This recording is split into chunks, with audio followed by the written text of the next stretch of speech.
الحمدللہ رب العالمین والصلاة والسلام علی رسولہ محمد وآلہ وصحبہ اجمعین اشہد ان لا الہ الا اللہ وحدہ لا شریک لہ واشہد ان محمدا عبدہ ورسولہ اما بعد۔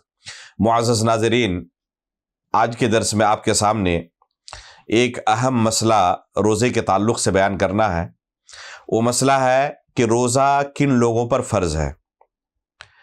روزے کے فرض ہونے کے لیے کل 5 اہم چیزوں کو دیکھنا ضروری ہے۔ پہلی چیز ہے کہ بندہ مسلمان ہو۔ اگر کوئی شخص کلمہ لا الہ الا اللہ کا اقرار نہیں کیا ہے تو اس کی کوئی بھی عبادت قبول نہیں کی جائے گی، اور انہی عبادتوں میں سے روزہ بھی ہے۔ کلمے کا اقرار کرنا تمام عبادتوں کی قبولیت کی بنیادی شرط ہے۔ دوسری چیز دیکھی جائے گی کہ وہ عقل مند ہو۔ اگر کوئی بندہ عقل کی نعمت سے محروم ہے تو اس پر روزہ فرض نہیں ہے، وہ شریعت کے کسی بھی حکم کا مکلف نہیں ہے۔ تیسری چیز دیکھی جائے گی کہ وہ بالغ ہو۔ اگر بلوغت کی عمر تک نہ پہنچا ہو، بالغ نہ ہوا ہو اور روزہ نہ رکھے تو اسے اللہ رب العالمین سوال نہیں کرے گا، اس کی گرفت نہیں ہوگی۔ البتہ چھوٹے بچے کے لیے بہتر ہے کہ وہ روزہ رکھنے کی پریکٹس کرے، اور اسے اس کی نیکی ملے گی، اس کے والدین کو بھی نیکی ملے گی۔ لیکن اگر بلوغت سے قبل کوئی بچہ روزہ نہیں رکھتا تو اس پر اس کی گرفت نہیں ہوگی۔ اور چوتھی چیز ہے کہ صحت مند ہو، تندرست ہو، بیمار نہ ہو۔ اگر کوئی شخص بیمار ہے تو بروقت اس پر روزہ فرض نہیں ہے۔ پھر جب وہ اپنی بیماری سے شفا پا لے گا تو شفا پانے کے بعد ان روزوں کی قضا کر لے گا۔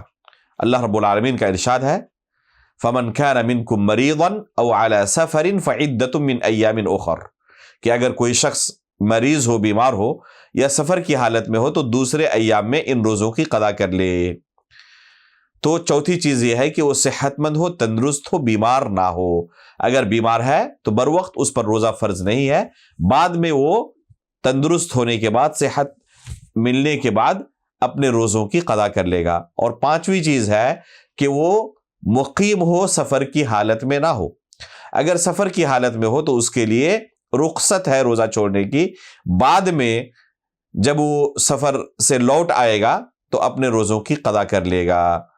ابھی جو آیت آپ کے سامنے پیش کی گئی تھی، اسی آیت کے دوسرے حصے میں مسافر کے روزے کا حکم اللہ تعالیٰ نے بیان کیا ہے کہ وہ بعد میں اپنے روزوں کی قضا کر لے۔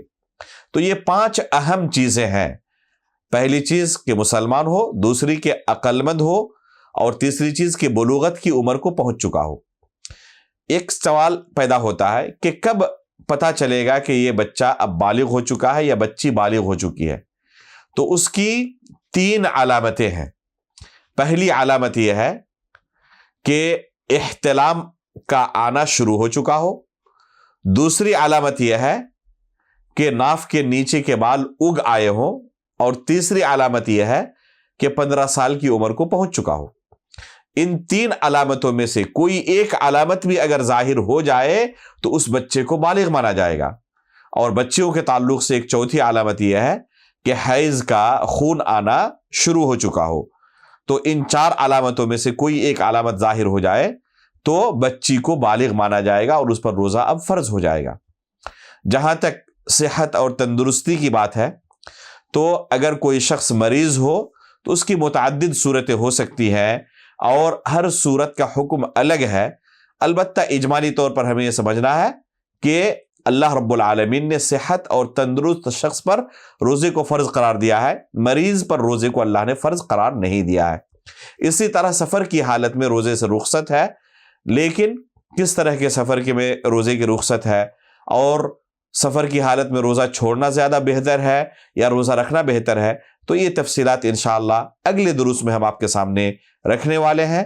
اللہ رب العالمین سے دعا کرتے ہیں کہ اللہ رب العالمین دین کے ان اہم اور بنیادی مسائل کو ہمیں سمجھنے کی اور ان کے مطابق عمل کرنے کی توفیق عطا فرمائے۔ آمین۔ تقبل رب العالمین، وصلی اللہ علی نبینا محمد۔